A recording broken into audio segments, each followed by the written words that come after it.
Mongolia को map पर देखो। रशिया और चाइना के बीच फंसा हुआ एक विशाल देश, लेकिन इसकी ज्योग्राफी सिर्फ गोबी डेजर्ट और घास के मैदानों तक सीमित नहीं है। यहाँ दुनिया के सबसे बड़े लैंडलॉक्ड कंट्रीज में से एक मौजूद है। एक ऐसा कैपिटल सिटी है जहां सर्दियों का टेम्परेचर बेहद नीचे चला जाता है।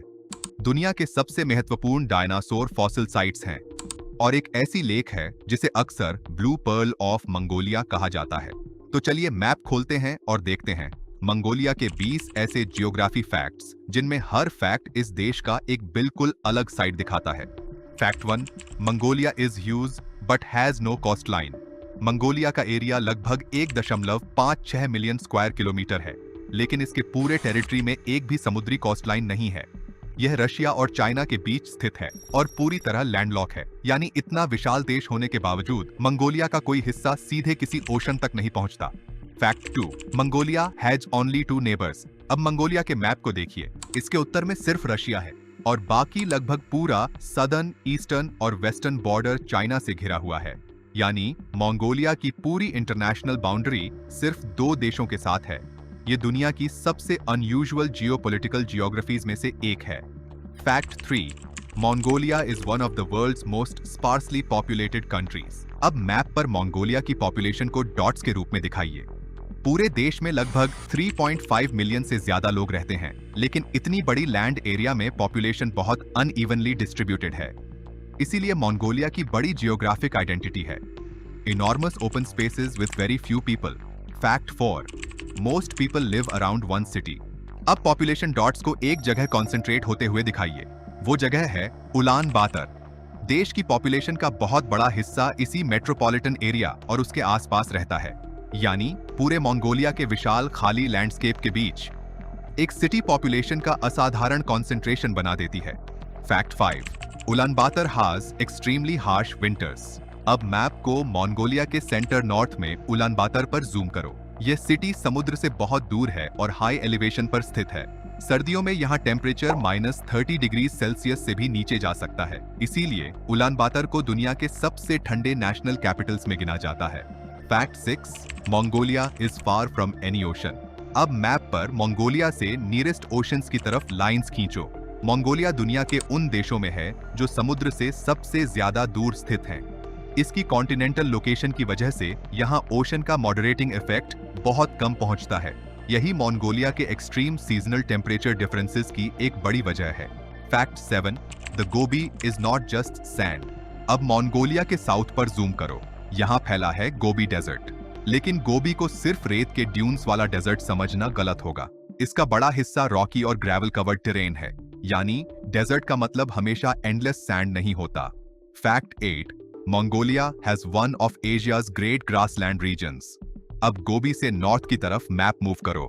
यहाँ डिजर्ट धीरे धीरे विशाल मंगोलियन स्टेपे में बदल जाता है। यह ओपन ग्रासलैंड लैंडस्केप मंगोलिया के सेंट्रल और ईस्टर्न हिस्सों में बहुत बड़े एरिया तक फैला हुआ है। यही जियोग्राफी ट्रेडिशनल नोमैडिक पास्टोरलिज्म के लिए बेहद महत्वपूर्ण रही है। Fact 9, Mongolia has major mountain systems. अब मैप के वेस्टर्न मंगोलिया पर जूम करो। यहाँ दिखाई देती है अल्टाई माउंटेन रेंज। इन माउंटेन्स में मंगोलिया की कुछ सबसे ऊंची पीक्स मौजूद हैं, यानी मंगोलिया को सिर्फ फ्लैट स्टेप और डेजर्ट वाला देश समझना बिल्कुल सही नहीं होगा। इसके वेस्टर्न एज पर रगेड हाई माउंटेन्स भी मौजूद हैं। Fact 10, Mongolia has a giant fresh water lake. अब मैप को नॉर्दर्न मंगोलिया की तरफ ले चलिए। यहाँ है लेक खोव्सगोल। ये मंगोलिया की सबसे बड़ी फ्रेश वाटर लेक्स में से एक है और बेहद साफ पानी के लिए जानी जाती है। इसका बेसिन माउंटेन से घिरा हुआ है और लेक लगभग 136 किलोमीटर लंबी है। Fact 11, Khovsgol is connected to the Baikal basin. अब लेक खोव्सगुल से नॉर्थ की तरफ मैप पर एक रूट दिखाइए। लेक खोव्सगुल सीधे रशिया की लेक बाइकल में नहीं गिरती, लेकिन इसका पानी एगीन गोल और सेलेंगा रिवर सिस्टम के जरिए बाइकल बेसिन तक पहुंचता है। यानी मंगोलिया की यह आइसोलेटेड लुकिंग लेक असल में साइबेरिया के विशाल फ्रेश वाटर सिस्टम से जुड़ी हुई है। Fact 12, Mongolia is famous for dinosaur fossils. अब मैप को सदर्न गोबी में ले चलिए। गोबी डेजर्ट दुनिया के सबसे महत्वपूर्ण डायनासोर फॉसिल रीजन्स में से एक है। यहाँ फ्लेमिंग क्लिफ्स जैसी लोकेशन से डायनासोर एग्स, स्केलेटन्स और दूसरे फॉसिल्स मिले हैं। यानी आज का बैरन डेजर्ट कभी प्रीहिस्टोरिक लाइफ का बहुत अलग लैंडस्केप रहा होगा। Fact 13, the Flaming Cliffs are not actually fire. अब गोबी में बायनजाग, जिसे फ्लेमिंग क्लिफ्स कहा जाता है, पर जूम करो। इसके क्लिफ्स सूर्य की रोशनी में ऑरेंज और रेड दिखाई देते हैं, इसी वजह से इसका नाम फ्लेमिंग क्लिफ्स पड़ा। यहाँ से मिले डायनासोर फॉसिल्स ने इस रीजन को वर्ल्ड फेमस पेलियोंटोलॉजिकल साइट बना दिया। Fact 14, Mongolia has wild Bactrian camels. अब गोबी डेजर्ट के ईस्टर्न और सदर्न रीजन्स पर जूम करो। यहाँ दुनिया की सबसे रेयर वाइल्ड कैमल स्पीसीज में से एक वाइल्ड बैक्ट्रियन कैमल पाई जाती है।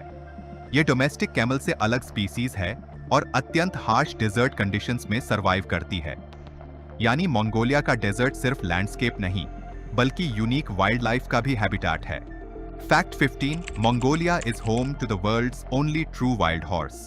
अब मंगोलिया के सेंट्रल रीजन की तरफ मैप मूव करो। यहाँ कंजर्वेशन एरियाज में प्रेवोल्स्कीज हॉर्स को देखा जा सकता है। इसे अक्सर दुनिया का आखिरी सर्वाइविंग ट्रूली वाइल्ड हॉर्स माना जाता है।